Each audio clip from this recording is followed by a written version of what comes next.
Yeah. So, yeah, several different things kind of occurred.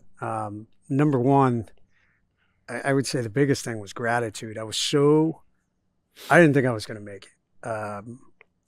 And I was so grateful to wake up and still be alive.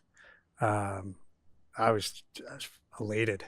Um, it probably helped that I hadn't really done drugs up to that point in my life, and man, being high on super heavy Yeah, yeah, morphine and yeah, Dilaudid was yeah. pretty Pretty awesome. awesome. Yeah, yeah, yeah, for sure.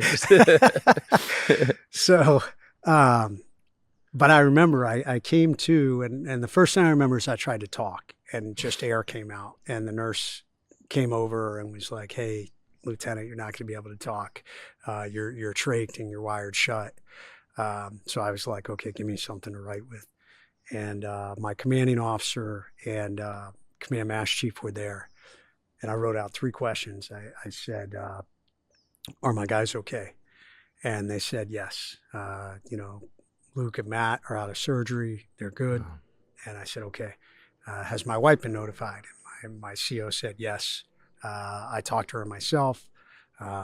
She's good. They're coordinating things. She's going to meet you in Bethesda when you get there. And then I don't know why. I was like, do I still look pretty? And they were like, no. They're like, this will probably be an improvement. So good little humor.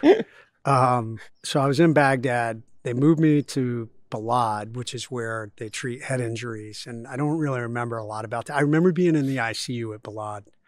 Um, and then they moved me to Landstuhl, Germany.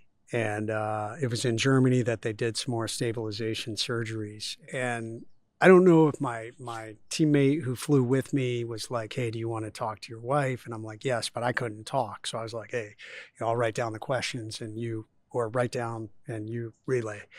So we called my wife, and I think the first thing I said was, "Hey, I got all shot up, but my wang's okay." Which, I mean, God forbid. And there are a lot of guys out there that unfortunately got their, privates blown off or hmm shot off. So I am very thankful. And for those guys, and to the doctors out there, they're working on things like that. But, it was a big deal.